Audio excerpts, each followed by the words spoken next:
We are here in the Sioux Falls Downtown Public Library. I grew up a few blocks from here on the north end of Sioux Falls. I'm a writer, and my most recent book is Caesar's Last Breath. The story behind the title, Caesar's Last Breath, it's sort of a classic challenge problem for chemistry and physics students. A professor asked them, what are the odds that you're breathing a molecule right now that Caesar actually breathed when he was assassinated in Rome in 44 BC? And the trick of it is, initially you think there's no way that we're breathing any of those molecules in. I mean, a breath is about the most ephemeral thing you could ever imagine, and he died so long ago that it just seems impossible. So the answer has to be zero. But then if you look at it a little more, most of the molecules that we're breathing out are nitrogen molecules, which are very hardy molecules. They stick around for a very long time in the atmosphere. And the other thing is that the breath would have been spread around the world so uniformly, and there are so many molecules in each individual breath that you start to think, well, maybe it might be possible. So there's really kind of this tug of war between, a really tiny number, which is how big a breath is compared to the atmosphere, and a really big number, which is how many molecules are in each breath. Turns out if you do the math, they kind of cancel exactly, and it ends up that there's probably about one molecule of Caesar's last breath every single time you take a breath. So it's really this direct material connection to one of the most famous people who ever lived. So that's where the title comes from. The story of Caesar's last breath matters is because it's about the only connection that we have to someone like Julius Caesar. He died in 44 BC, so his body is long gone. Most of the buildings around there are gone. His clothes are gone. Even the iron daggers that stabbed him have long ago rusted into dust. They are gone. About the only thing we have left of Julius Caesar that was ever connected with him materially is his breath, were those little bits of air that came out of his lungs and started to spread their way around the world. And it's not just Julius Caesar. You can connect it with anyone that you are interested in history. Relatives, people you like, people you don't like. The air is one of the very few things that connects all human beings throughout history. Even the people that we now don't have anything remaining of their lives, we know very little about them. We do know as a fact that bits of their air are still around, that we're still breathing them, and we still have that material connection to them. And that encapsulates the title of the book, The Caesar's Last Breath, because what I'm trying to do is show people a different side of the atmosphere. The air is sort of this invisible thing, and we all know it's kind of important, but we hardly pay attention to it. We don't think about it much. And I wanted to show people that there is kind of this hidden, fascinating side to the air as well. And if you look at it, you can really connect it with a lot about our biology, about our history, our civilization. It's really one of the most important things around us, even if we take it for granted sometimes. So with each of the stories I'm telling, what I really want to do is get people engaged with it, to think about it, not as something kind of abstract and locked away in the lab, but something that really touches your life in a direct way.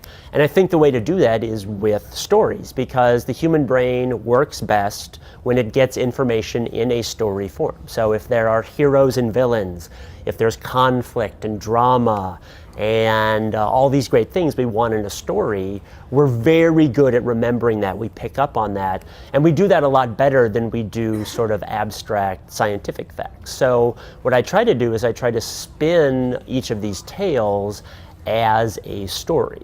So some of my favorite stories in the book, a few come to mind. There was one about the ozone layer in the atmosphere, and about how kind of this unusual quirk of the ozone layer, and some scientists studying it, is related in kind of an unusual way to the Roswell supposed alien invasion in New Mexico in the 1940s. So something you'd never think to connect, the ozone in the air with the Roswell alien invasions, but there's a very direct link to those things. So with the Roswell story, we know about the ozone layer, we know it should be important, but you wouldn't think to connect it to some sort of like alien invasion. So it goes through the people who were doing this work, what they learned about the ozone layer, how they tried to take advantage of it, and what it basically was doing was they thought that there was a quirk of the ozone layer that would allow us to spy on the Soviet Union and their nuclear weapons testing, because it turns out that because of the different temperature layers in the air, basically it channels sound. So there's what's called the sound channel up there, where it takes sound, sort of magnifies it. And we don't know about it down here, obviously, because we're much lower than the ozone layer. But when you start to get up higher, you can hear sounds magnified. And I thought, wouldn't it be great if we could spy on the Soviets by floating these giant balloons with microphones on them up there? We could hear if they're testing nuclear weapons. And so they were suspending these kind of gigantic gangly balloons with all this equipment up there high up in the atmosphere. Eventually, some of them started to come down, they started to crash, and some of the equipment that they started finding around the Roswell area was things that they were sending up to try to spy on the Soviets. So it connects the atmosphere with this big political thing with the Cold War, and then the US government trying to cover up what was going on there. So this big connection to something like the Cold War is just something you wouldn't think about with the atmosphere. So there's one story, I hesitate to bring it up a little bit. It was about a performance artist in Paris in the late 1800s in the Moulin Rouge. And his talent, to put it frankly, he was a fartiste, they called him. He was basically very good about inhaling air through his rectum. He would release it back out, and he would do impressions with that. He could do roosters, he could do dogs, he could do human beings, he could sing the French national anthem through his backside. He could blow out candles, play instruments. This man was very, very talented. And this story did sort of make me choke on a glass of water the first time I read it. I couldn't believe this person existed in the first place. But I thought about it a little more, and I thought, you know what? I've always been kind of curious about what's going on there, and like most people, I think, but I didn't know much about it. And so I said, you know what? I'm going to try to see if I can make this a little bit more scientific, learn a little bit more about it, because we're all curious about it. And it turned out to be a really fascinating chapter. I feel like I really did learn a lot, in addition to being able to laugh a lot about this guy. So, a few things I learned. Most people think that methane is the part of gas that smells. That is not true. Methane has no odor whatsoever. It's a lot of different other gases that are smelling. Most of it is produced in-house, so to speak, by bacteria. What they're doing is they're taking the things you eat, they're breaking them down, making some of these smelly chemicals. Most of these chemicals have sulfur involved with them. If you've ever been near a volcano or an eruption or, in some geological hotspot, you might remember that there was a smell. It's usually a sulfur-related smell. So that's another question people always want to know is, what are the odds that I'm still breathing the farts that someone exhaled? And the answer is, it depends a little bit. If someone's in the vicinity, then I have to break it to you. You might be breathing in a little bit of those things. However, those molecules are usually a little bit more reactive, a little bit more volatile, so they're going to break down pretty quickly over time, whereas, say, the air that you're exhaling, which is mostly nitrogen molecules, those are going to stay around for a much, much longer time. So the odds of you breathing in Caesar's last breath and not Caesar's last fart are much, much higher. I guess the inspiration overall was that I knew there would be a lot of great stories about the atmosphere. But it's also a very topical topic in that it's something people are worried about, they're thinking about in some ways with climate change, global warming. So I really like that combination of it being a fun topic, but an important one as well. So the current state of our atmosphere, there are a couple different things going on. It's not all doom and gloom. One thing we have been good about is cutting down on chlorofluorocarbons, which were eating a hole in the ozone layer. Ozone layer hasn't recovered yet, but it has started to build up a little bit. So that is a success story. We have done some good things. Unfortunately, there have been other problems, as I'm sure most people know, with levels of carbon dioxide and other greenhouse gases rising in the atmosphere.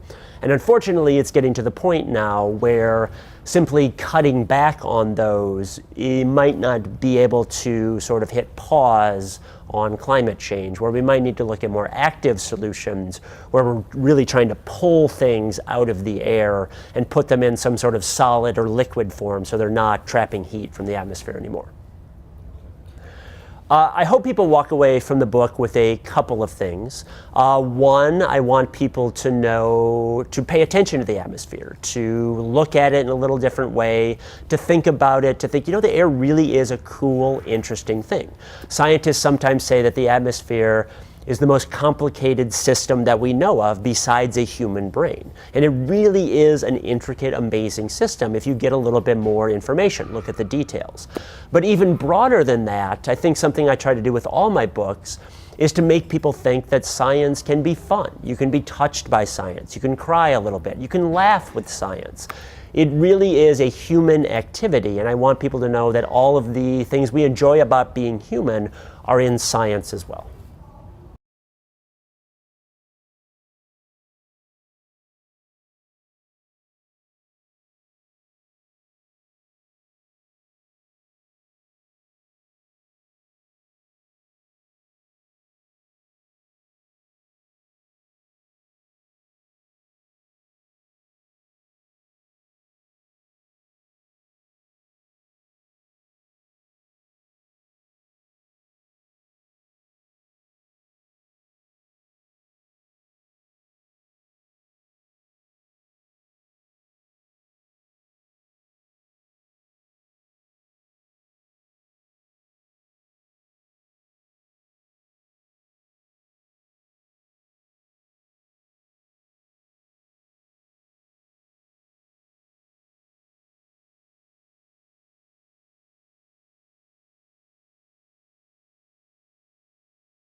What is my favorite gas? My favorite gas, and why, of course. Boy. You know, my favorite gas, I'm going to go with oxygen, I think, as a favorite one, just because it is a latecomer. Most people don't realize that oxygen came on the scene very late. And oxygen was really the gas that transformed everything on Earth. Life existed before oxygen, believe it or not, but oxygen is what really made complex life like us, possible. I think the story of Earth, and I think in a lot of ways the story of Earth is the story of its atmosphere, because the most interesting things that are happening on Earth are happening on the surface.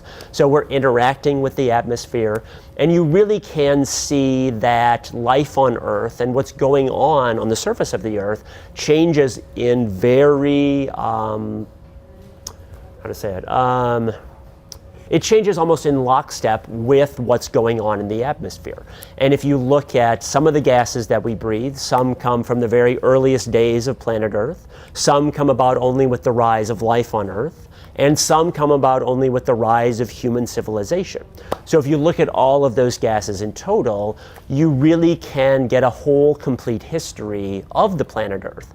And in fact, you can reconstruct the whole history of the world in your lungs every single time you take a breath if you know how to decode those stories. So that's overall what the book is trying to do. So I did kind of want to change people's idea about the atmosphere and how they thought about it. First and foremost, just to start thinking about the atmosphere, period. It's ubiquitous, but it's invisible. So sometimes we don't really notice or pay attention to it. And I also did want people to maybe feel different in their relationship with the atmosphere, in that you can feel a little small sometimes when you look up at, you know, the giant sky above you and think it's so big, and, you know, I'm kind of tiny in a way.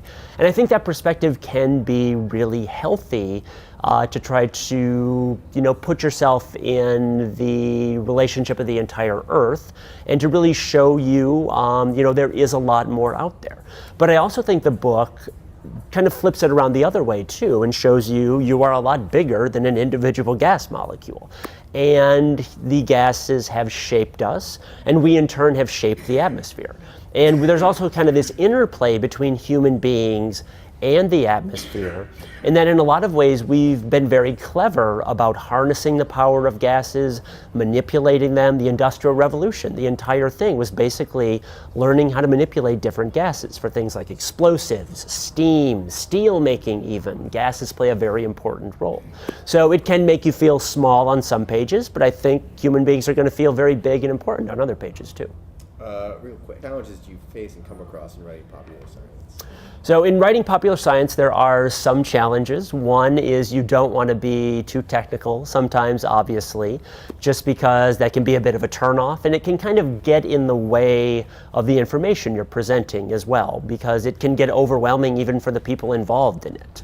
The other challenge is, you know, people do love science, a lot of people, but sometimes they're a little put off by it. They, you know, maybe had a bad memory of a test or something, or a class they took. And again, you just want to tap into that wonder that people have and get them excited about science again, about the atmosphere. But it's also a very topical topic, in that, you know, it's something people are worried about, they're thinking about in some ways with climate change, global warming. So I really like that combination of it being a fun topic, but an important one as well. What are your favorite stories that you came across? So some of my favorite stories in the book, a few come to mind. There was one about Albert Einstein trying to build a refrigerator. We normally don't think about Einstein like tinkering around with tools and things, but he was very interested in refrigeration, so that was a fun story. There's another one in there that I like. It's about the ozone layer in the atmosphere, and about how kind of this unusual quirk of the ozone layer, and some scientists studying it, is related in kind of an unusual way to the Roswell supposed alien invasion in New Mexico in the 1940s. So something you'd never think to connect, the ozone in the air with the Roswell alien invasions, but there's a very direct link to those things. So those are the kind of stories that are in the book, and those are two that kind of jump out to me. So when telling these stories, what do you want the audience to walk away with? When I'm telling these stories, I want the audience to walk away with a few things. So some of the people reading them are scientists. They probably know a lot of the science already. but they probably don't know the history behind it. They don't know a lot of the background, maybe some of the funny, the poignant, the touching stories in there kind of get glossed over a little bit when you're in science classes or you're a professional scientist. So I think they really appreciate being filled in on the backstory to a lot of the things they kind of knew, how they got discovered.